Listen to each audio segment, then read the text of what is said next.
Hello and welcome to the channel. If you haven't done so already, make sure to like and subscribe. I appreciate that so much. Now let's go ahead and cover this. So the 2023 Crosstrek or the Subaru Crosstrek has been, shown around. It's actually been driving around, and Car Scoop has actually gone and take off the cover so we can actually see what the Crosstrek looks like or the crossover looks like, and then we'll compare to last generations and seeing what are the changes. Hopefully they're substantial because this is supposed to be a redesign. I'm assuming it's a redesign, but we won't know until we compare the pictures. I've already seen it and it looks similar to the previous generations. So let's go ahead. Let me not keep you waiting too long. So we're gonna play the video. It's like a minute and so, and then after that we'll go ahead and go to Car Scoops and give you more information, obviously, for the looks and design, etc.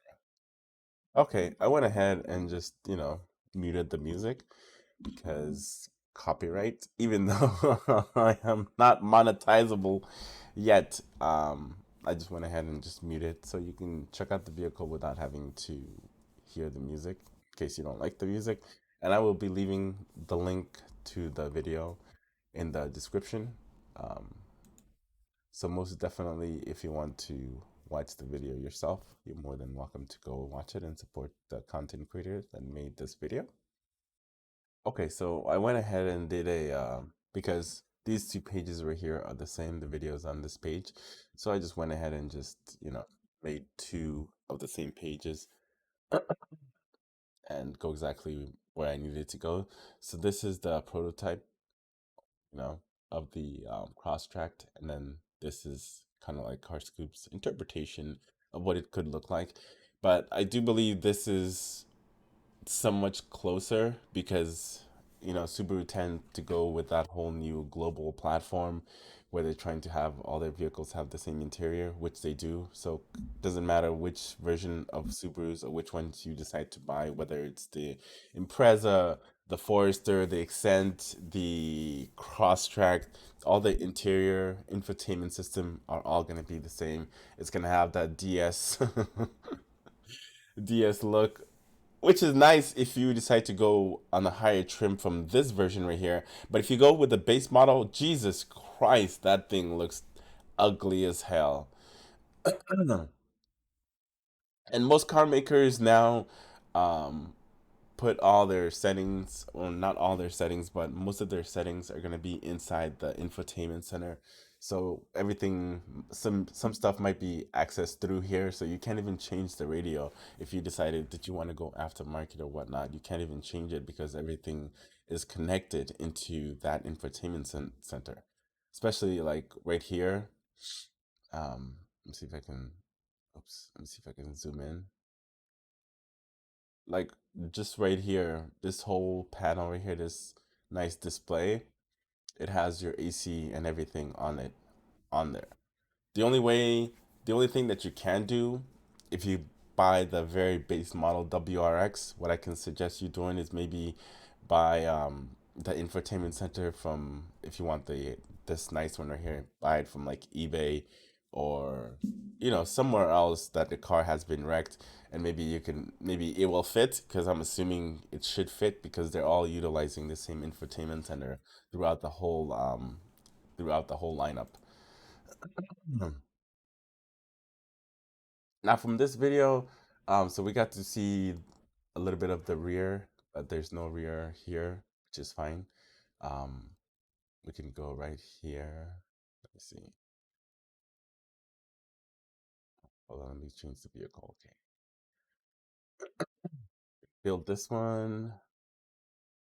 I don't need the fanciest one, just the base model.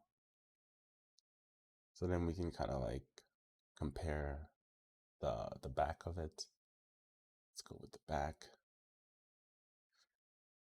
So from the back side, it looks like I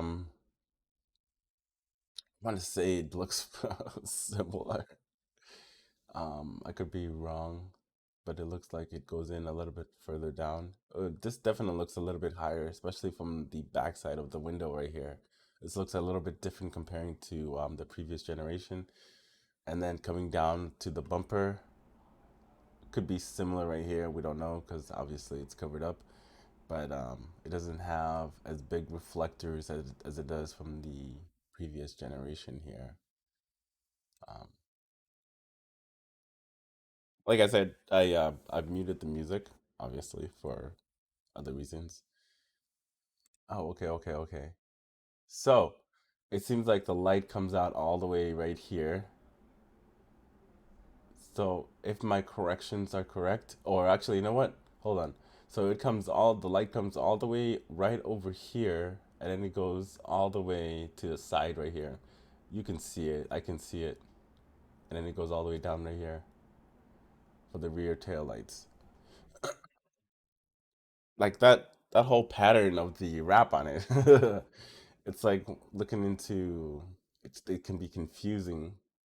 And then you see right here on the side. Let's go to the side here. Kind of looks a little bit similar right here comparing to this.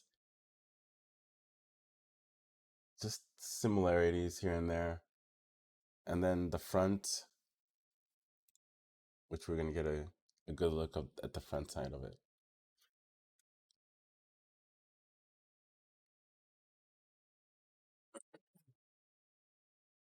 Oh, okay. So as you can see from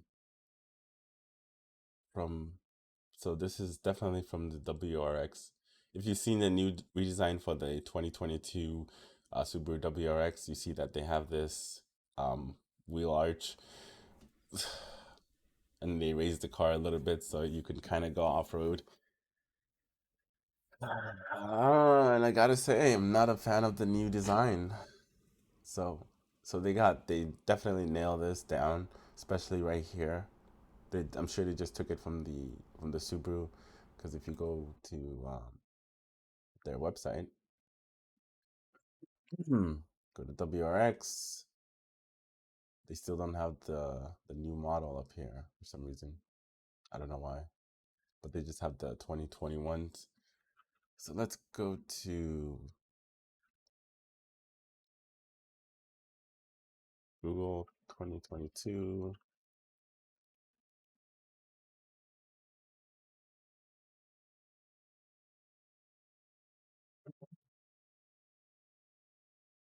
So it seems like they want to go with a whole, um, even with the design, they going for a global design language, I guess.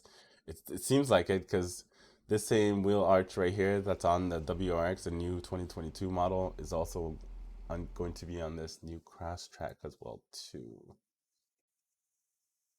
I don't know why. I'm not a designer. I don't know why they're doing these things. Just like the interior, same display throughout the whole platform, their whole global platform or whatnot. But it is what it is, you know. Okay, so let me see if I can pause that right there. So as you can see from here, it definitely nailed that. Maybe that could possibly be chrome. I think it would look better in black. Like if you put this from like right here, this gap right here, all the way down to black, and then have the Subaru logo, and then black from this side on too. And yeah, let's see if I can zoom in a little bit. And then I don't see, oh, okay, here it is. So here's a little area for your fog lights. And yeah, man, this looks good. Most definitely. But who knows, man? Who knows? Maybe they might change it halfway through. But I do think that this is the final design of it. And let me see if I can pull up the 2022 model. So yeah, the front is definitely different. The design wise, the front is completely different than this model right here. Especially it's pushed out and more the grills are a little bit bigger. To me, for some reason, maybe it's my eyes. Do you guys think it's my eyes? Are my eyes bad? But it seems like every company now is copying this grill style. Is this gonna be like the future now? Like The new Toyota Tacoma, or I'm sorry, the new Toyota Tundra has the same grille, or should I say, not the same grille, but similar design to the Honda, what is the Ridgeline, and this one seems very, sorry, smack my mic. This one seems very similar to the Ridgeline's design language for the grill. Is this, but there's no more originality when it comes to car design. It just seems like they're just blatantly copying each other. Nobody wants to make anything unique. But then again, when they do go very unorthodox design, people don't like it. So you really can't win, you know. You know, design is subjective. Some either you're gonna have people are gonna love it or people are gonna hate it. I don't like the design of the new Subaru WRX. That's my opinion. And there's a lot of people that don't like the redesign either. And some people don't like the design of the Acura Integra as well either. Just, you know, style is just one person's interpretation, but not everybody's gonna love it. But sometimes some of the designs, I'm like, how the fuck did that get past your CEO? Like, how would he approve a vehicle looking like that? You know? But anyway, you buy Subaru for the all-wheel drive and the off-roading capability, not really per se for the design. Because when I had my WRX, my interior for the hatchback, the 2013 Subaru WRX hatchback that I had, the interior is shit compared to the SI at the time. The SI interior was like way superior when it came to that comparing to my WRX. Like everything just kind of like creaked and yeah, it wasn't the best enjoyable ride, but damn, the performance was good and the handling was amazing. And that kind of like I was willing to make that sacrifice. The trade off was worth it for me at the end of the day. So yeah. But anyway, enough of me yappering away.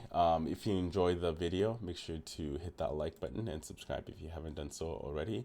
And I will leave a link in the description if you want to go check out all this stuff yourself. Like I said, not a fan of this whole global design, especially when you get the base model. It looks like shit. It looks like two DS systems shoved into a car. But that's it. That's all I got for you today. Okay? Have a good one and Merry Christmas. Happy holiday. Enjoy the rest of your day.